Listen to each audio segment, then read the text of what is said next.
Hey all, Ron here from Military Images Magazine with a new episode of Life on the Civil War Research Trail.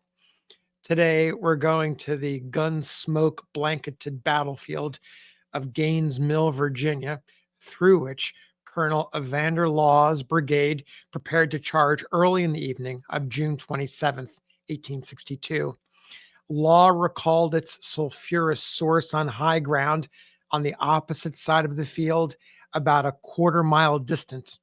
Quote, the fringe of woods along the Federal line was shrouded in smoke and seemed fairly to vomit forth a leaden and iron hail, end quote, he wrote. The enemy guns were supported by a line of infantry.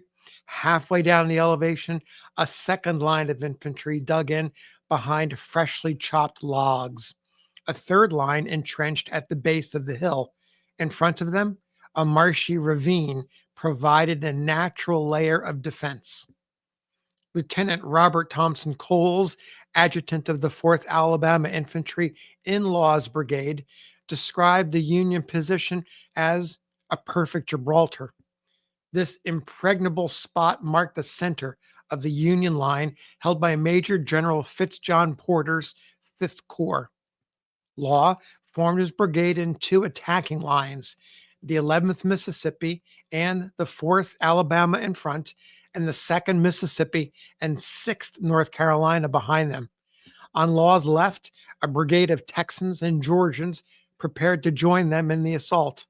The man leading the Lone Star State troops, a Brigadier General John Bell Hood of Kentucky, had graduated from West Point in 1853 and proven his abilities on the Western frontier before turning in his resignation to fight for his adopted Texas.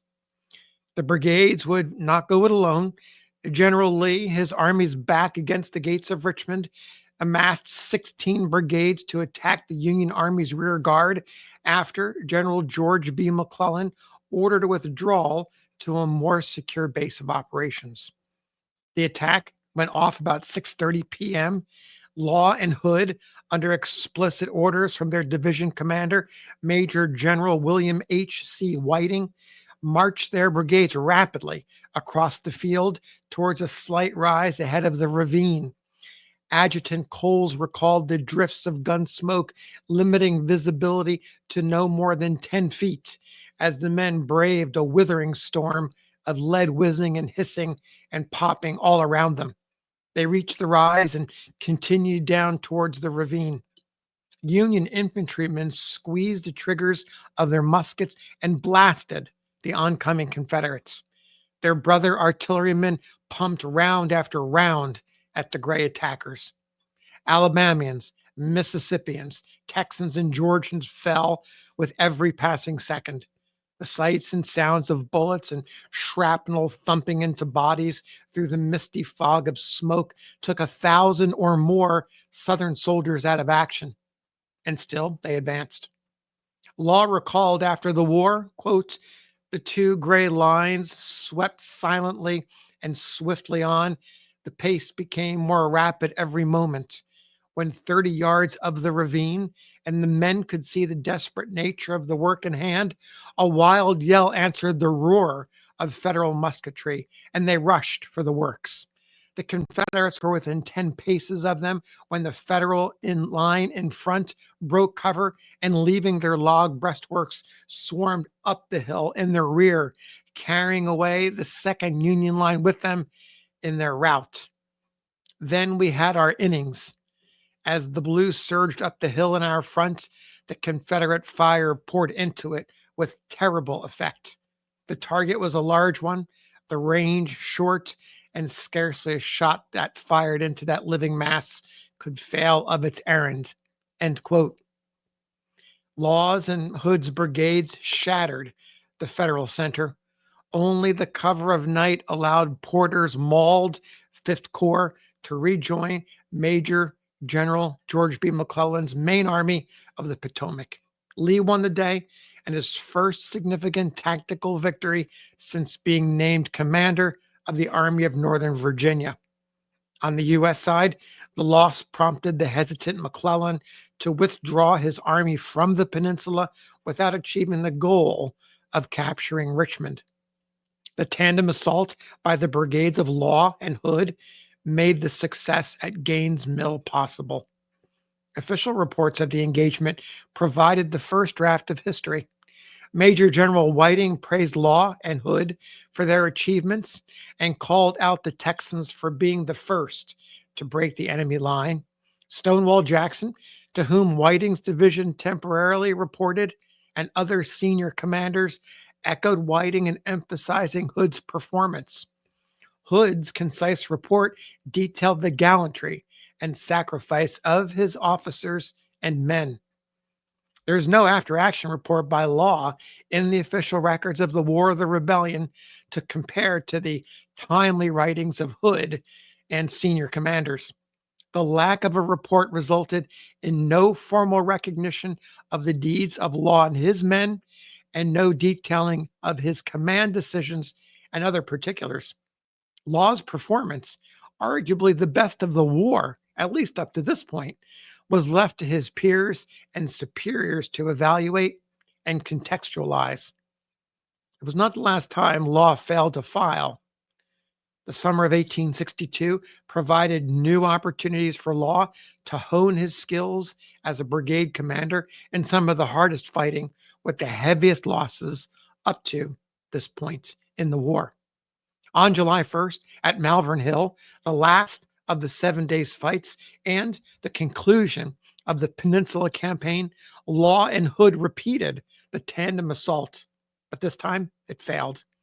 Before the end of the month, Hood advanced to command of the division when Major General Whiting retired. Hood's division was reassigned to the corps of General James Longstreet. At 2nd Manassas in August, the brigades of Law and Hood played a leading role in Longstreet's counterattack that crumbled the left flank of Major General John Pope's Union Army. Law suffered a slight wound during the early part of the fight and remained in command. During the Maryland campaign in September, Law's brigade found itself in the thick of the fray at Antietam. Paired again with the Texas Brigade, now commanded by Colonel William T. Wofford, initial gains against enemy forces in the cornfield unraveled when a significant number of Union reinforcements arrived on the scene. Law did write an after-action report for the Battle of Antietam, a rare exception to his normal practice. In it, he explained that by this time, quote, our ammunition was expended. The men had been fighting long and desperately and were exhausted from want of food and rest. Still, they held their ground, many of them using such ammunition as they could obtain from the bodies of our own and the enemy's dead and wounded. It was evident that the state of affairs could not long continue. No support was at hand. To remain stationary or advance without it would have caused a useless butchery, and I adopted the only alternative, that of falling back to the wood from which I had first advanced. End quote. Law's brigade returned to action later that day, positioned near the Dunker Church, where it endured a thundering cannonade. The casualty list for the brigade totaled 454 wounded and killed. Quote, the good conduct of my brigade in this battle had not been surpassed by it in any previous engagement, end quote. Law noted, adding, quote, weak and exhausted as they were, and fighting against fearful odds, the troops accomplished and endured all that was within the limits of human capacity, end quote. Law received a promotion to brigadier general a month later, adding a wreath to his trio of stars on the collar. It was a culmination of his own efforts plus lobbying by members of Congress, senior officers, and members of his own brigade.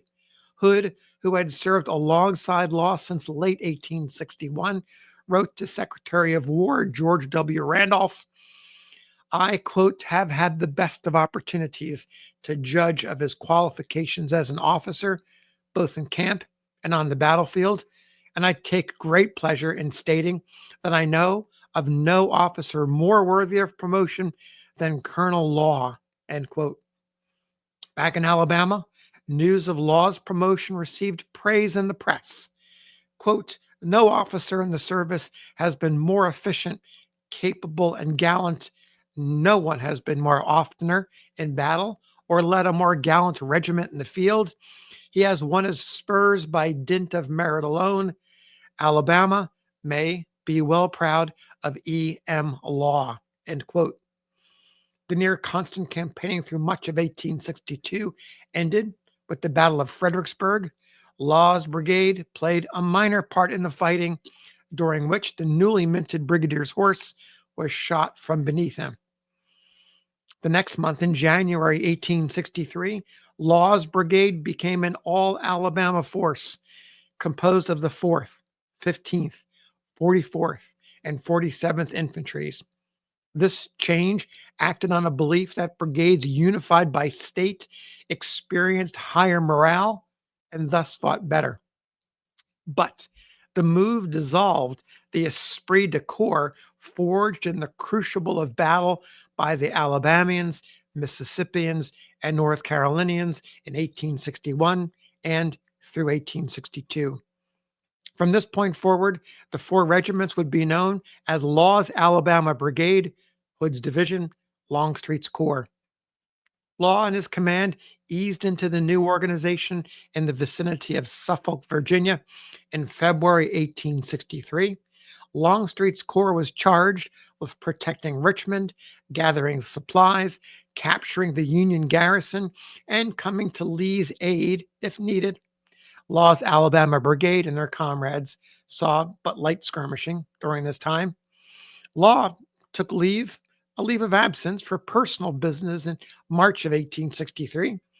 He traveled to Columbia, South Carolina, his native state, and married his sweetheart, Jenny Latta. By the time Longstreet's Corps rejoined Lee in May, the Battle of Chancellorsville had been fought and won, and Stonewall Jackson had suffered an accidental wound by his own men that proved mortal. Thanks for listening to the story of Evander Law. This is the second in a 3-part series, and we'll see you on the next episode of Life on the Civil War Research Trail.